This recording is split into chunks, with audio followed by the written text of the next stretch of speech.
Bid for State Senate, Tim Golding. Hi, Tim. How you doing, Bart? Thanks for having me on today. Yeah, welcome to the show. Yep. Newly drawn district.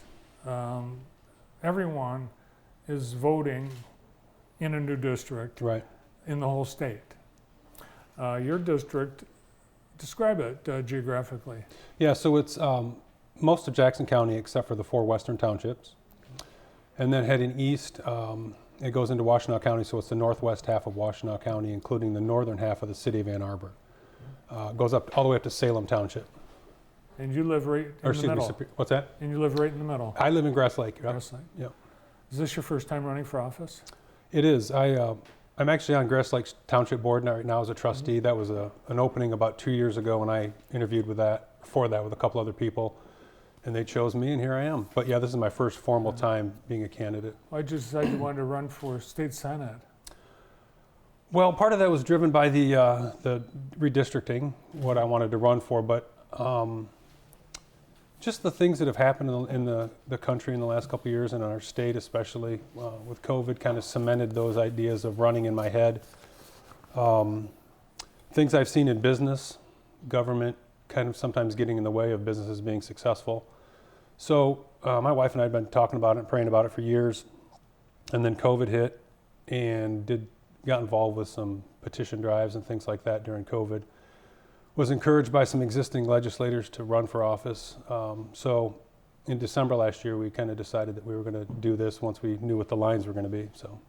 Yeah, so we did have petition drives like let our kids play, Right. Open the schools, open the restaurants. Mm-hmm. So you're of the opinion that the state government had too much in the way of restrictions during the pandemic?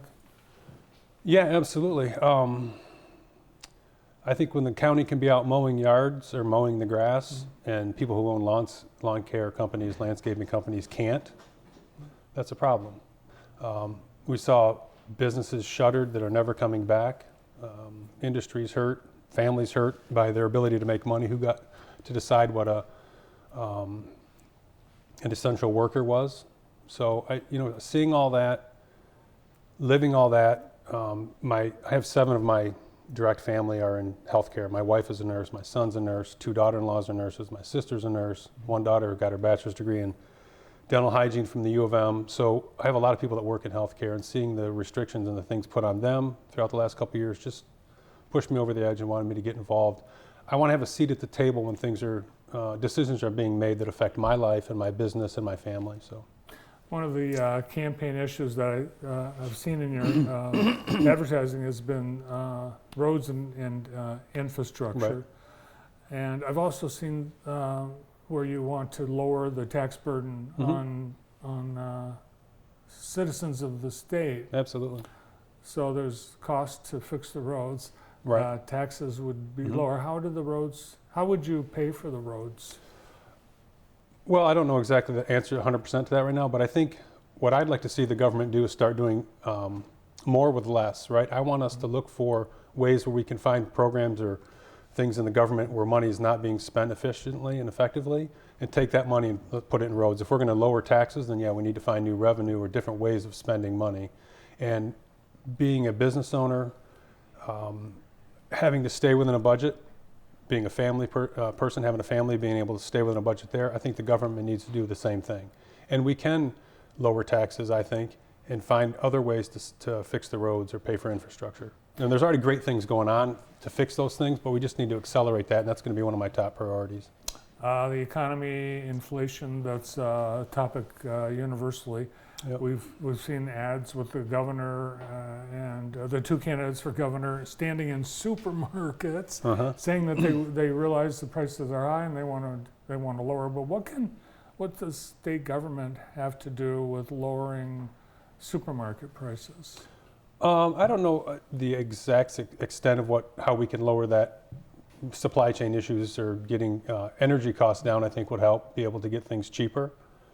I mean, eggs are up, 40%, milk and bread is 16%. It's crazy. We need to figure out a way to do that. And I mean, the federal government didn't do any favors by printing money for the last couple of years and creating this inflation. So again, I think the state has like $6 billion surplus right now, We can use that money to relieve some other funds so we can give people breaks. I mean, the knocking doors for the last many, many months, one of the biggest concerns people have is how they're going to pay their bills. Older people, especially on fixed incomes, my parents included, they have to make a decision whether they're going to pay for some of their medicine or all their medicine or food. It's a real problem, and we need to solve that. And I really like Judge Bernstein's optimism when he was talking before, and I want to bring that same optimism and bring some civility back to politics. We need to fix the problems that are plaguing our state, and we can't do that when we're fighting all the time.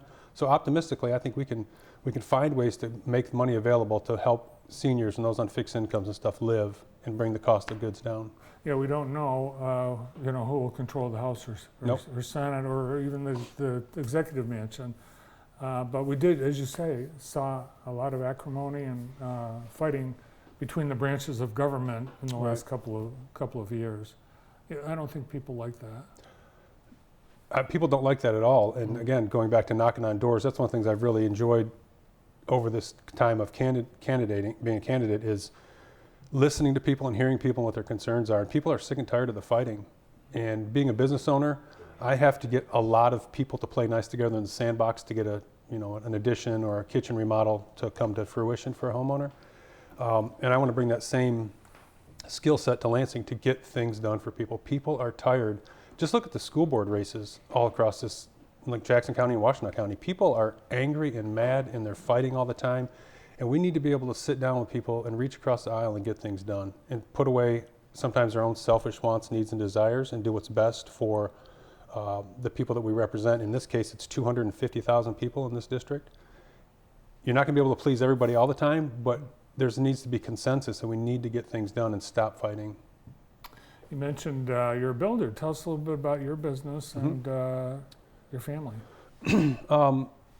So my father was a carpenter, his father was a carpenter. My twin brother, I'm an identical twin. Does he still look just like you? I don't know if he has a beard right now or not. I don't. He shaves it off all the time, but I've had to show my driver's license to people to make them believe that I'm not actually Tom. So anyway, so he and I both went to college, put ourselves through college doing construction work during the summers and some other jobs. Worked in our fields for about a year. I have a degree in sports medicine and he's got a degree in robotics and business. And then decided after doing that for about a year that we wanted to start a construction business. So we did that in, I think it was 1993 that we started that.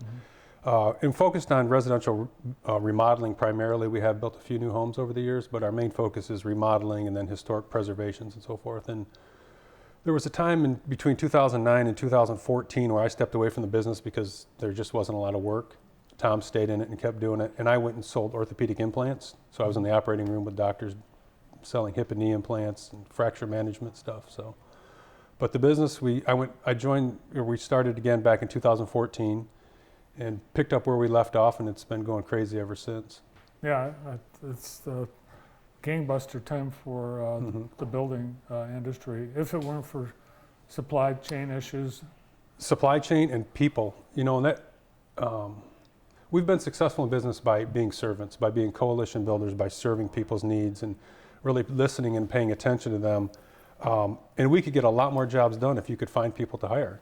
And that's one of the things I want to work on in Lansing is bringing vocational training and skilled trades back into schools and showing people that there's value in that and there's money to be made and people can support a family and have a good living and a fruitful life. They don't have to go to college to do that. And I did go to college. I have a bachelor's degree. So, but I've made a living working with my hands basically. Also, one of your brochures talked about public safety. How do you view public safety in the role of law enforcement? Well, first of all, those guys put themselves in harm's way all the time, and they need to be taken care of and respected and never defunded. I've been endorsed by the Jackson County Sheriff, Washtenaw County Sheriff's Deputies Association, and the Police Officers Association of Michigan. I think they need to be funded, and they need to have the resources for the training and the equipment they need to keep us safe. All right, well, it's a week from today. Yes, it is. If people want more information, I know you've got a website. Right.